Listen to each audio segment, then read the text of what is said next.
And hello guys, once again, welcome back muli sa ating channel, Chloe TV. Panibagong araw at panibagong reaction video na naman po tayo. So ngayon, bibigyan lang po natin ng reaction itong upload ni Kalingap Hana dito sa interview niya kay Kalingap Mikoy. So dito guys, marami tayong malalaman. Baka isa sa inyo dyan ang hindi pa nakapanood nito, pwede nyo panoorin ang buong video nito sa YouTube channel ni Kalingap Hana. At kung gusto nyo namang panoorin na may kasamang reaction, samahan niyo po ako ngayon dito dahil magre-react po tayo dito sa upload ni Kalingap Hana. Bago natin ipagpatuloy, baka bago pa lang po kayo dito sa ating munting channel, please don't forget to subscribe, paki-like and share na itong video na to para mapanood po tayo ng ating ibang sulit Kalingap supporters. And of course, palagi natin suportahan ang pinakaama ng Kalingap, si Kuya Bal Santos Matubang, si Ate Edna Vlog Kalingap Rap, at syempre si Chuck Matubang. Suportahan po natin ating Keyboys, Kalingap partners, mga charity vloggers sa Pilipinas. Suportahan natin silang lahat. And of course, ang aking mga kasamang Kalingap reactors, ang Karepa, ang Team Pios. So, suportahan din po natin sila. Kaya, let's go. Huwag na nating patagalin pa. Panoorin na muna natin ang interview na to. Let's go.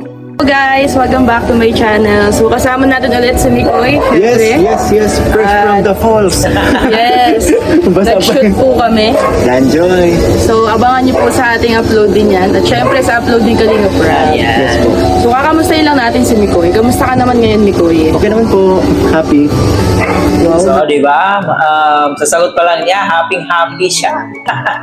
Halatang-halata guys na happy si Kalingap Mikoy. Of course, dahil masasabi rin natin successful yung kanilang tambala ni Krista. Kaya siguro nasasabi niya, happy siya.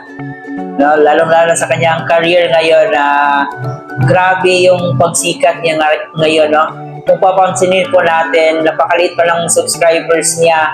Pero grabe ang laki ng mga views ni Mikoy, kaya deserve din naman itong sumikat. Happy, short but ano no? Happy. Maganda ang takbo ng YouTube ngayon. So anong pakiramdam naman?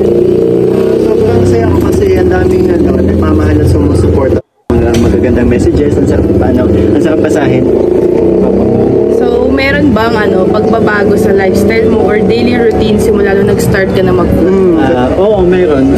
Actually, ang dami. Kasi kung dati, wala akong iniisip.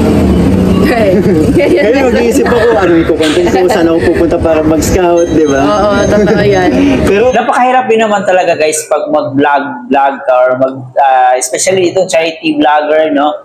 So, mahirap talaga.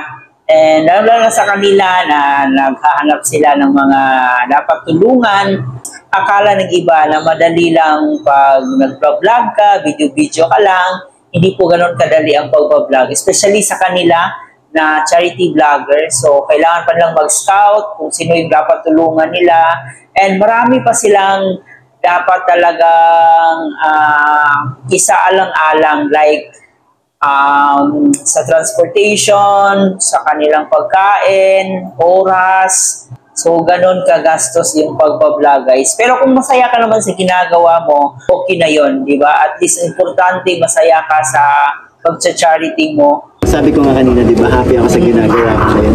Parang ito, sabi ko, may ako dito yung may nakasulat ako sa balat ko, if not now, then when. Ito na yung Ay, oo. Ito na yung sabi ko, gusto ko ng patanggal.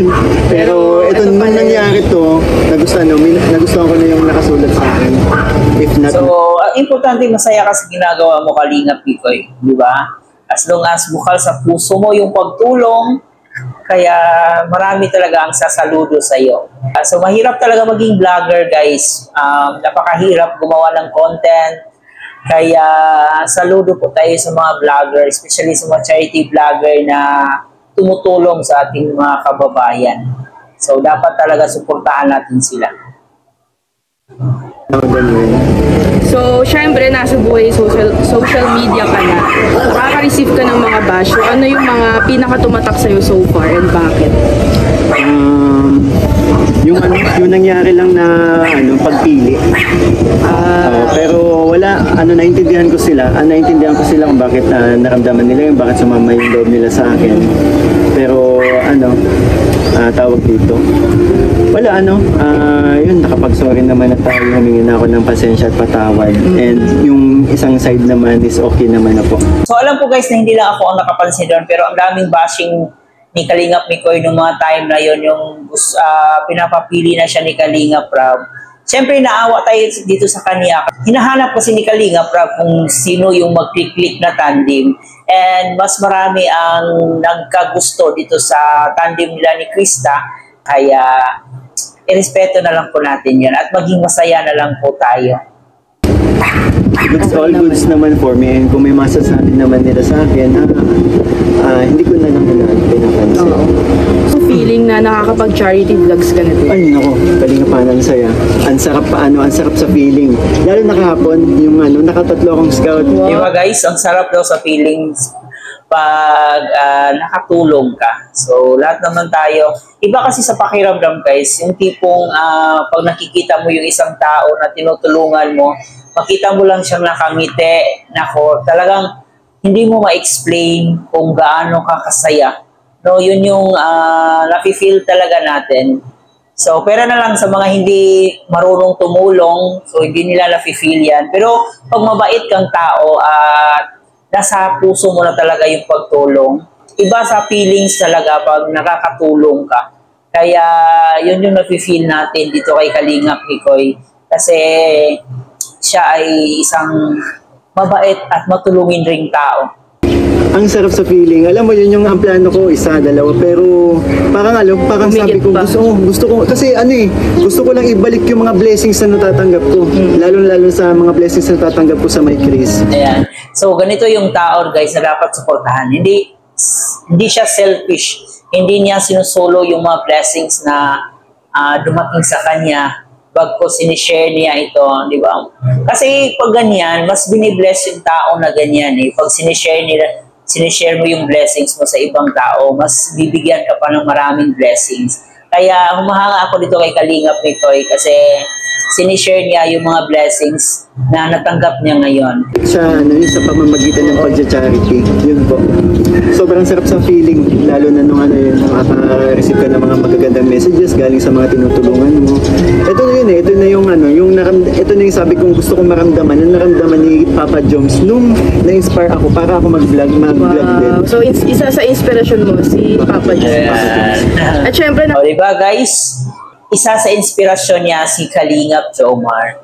So, hindi tayo magtataka kung bakit marami or may mga tao na may inspire sa kanyang mabubuting gawain. Kaya saludo po talaga tayo sa mga taong yung advokasya nila is makatulong sa ating mga kababayan. Kahit sa maliit na bagay, so importante masaya ka sa ginagawa mo. Tulad ng sinabi ni Kalingap Mikoy na inspire siya ni Jomar, siyempre tayo din, ako din, na-inspire talaga ako kay Kalingap Jomar. Na din ang blessings. May mga nagbibigay na din sa'yo, di ba? So, ginagamit mo yun para sa mga charity. Wow. So, doon napupunta yung mga blessings na natatanggap ni Mikoy. So, syempre kayo ni Krista, kamusta?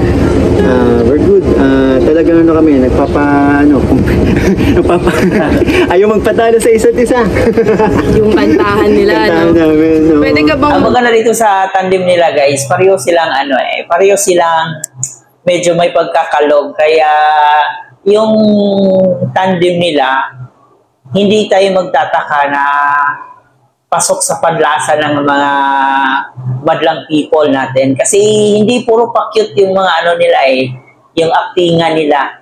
No? At saka si Krista may pagka-buwish, kaya nagugustuhan ko talaga yung tandem nila. Aside sa meron kang mapupulutang kwento, meron ka pang good vibes. At syempre yung kilig talaga, nangingibabaw yung kilig pagdating dito sa bagong love team na to Bigay ng isa sa ugali ni Krista na hindi nakikita sa camera. Ay, nako. Ito na nga. Dami na itong recent na itong part 7. Ang dami akong mga nababasa na na si Krista ganito, si masungit or nagtataray. Nako, hindi po ganun si Krista. Mabait. So, ayan guys, alam nyo na wag po tayong magbase sa physical na nakikita natin kasi hindi naman natin lalapitan si Krista. So wag po natin siyang i-judge agad dahil lang nasa nakikita natin siya dito sa YouTube, no? Kasi ang tunay na makapagsabi talaga kung mabait or pangit ba yung ugali ng isang tao is yung mga taong nakakasalamuha nila, yung mga taong na palagi nilang nakakasama. Kaya sila yung mga tao talaga na legit na makapagsabi kung pangit ba talaga yung ugali ng isang tao. So dito sa sinabi ni Kalingap Mikoy, si Kalingap Mikoy na po ang nagsabi na hindi po ganon ang ugali ni Krista.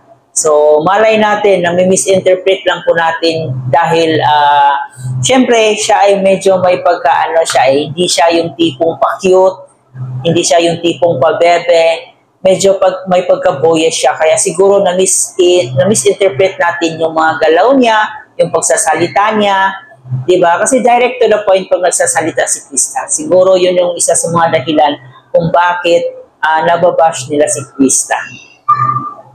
Bait na sa personal. Ang pinakatumatak na nangyari nung time na yun, after ng vlog, pinasalamatan niya isa-isa ang mga lahat na nandun. Lahat ng buong Kalingap. Kuya, salamat po. Kuya, salamat po. Kuya, ganun ka bait si Krista.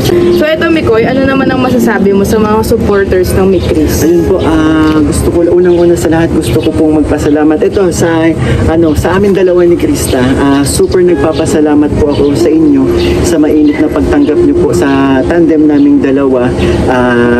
Kaya bago-bago namin, pero ang dami ng sumusuporta. So, sobrang nagpapasalamat po kami doon. And asahan niyo po na lalo pa po namin pagbubutihan at maasahan niyo po walang magbabago sa Mikris. Kung ano po yung unang nakilala niyo, ganun pa rin po.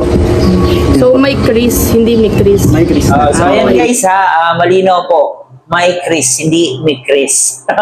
So yun, nagpapasalamat si Mikoy sa atin, sa mga supporters nila ni Mikris. And ayun, supportahan natin sila guys, no? Bigyan natin ng chance na ipakita pa kung ano yung pwede pa nilang gawin. Kaya wag po kayong bibitiw hanggang matapos ang kanilang serye. So sana'y suportahan pa rin po natin sila. Okay, so syempre, last but not the least, umamin ka. Masaya ka ba talaga sa kanya? Wow. And that's it. So kayo pa guys, nag-enjoy kayo dito sa ating reaction video. Huwag kalimutan mag-like and share sa ating video ngayon and mag-subscribe na rin po kayo. Siyempre guys, supportahan natin si Kalingap Mikoy sa kanyang journey as charity vlogger, and of course dito na rin kay Kalingap Hana. Supportahan natin ang kanyang mga uploads. So hanggang dito na lang guys. Ito nga pala si Chloe TV. Maraming salamat sa panonood.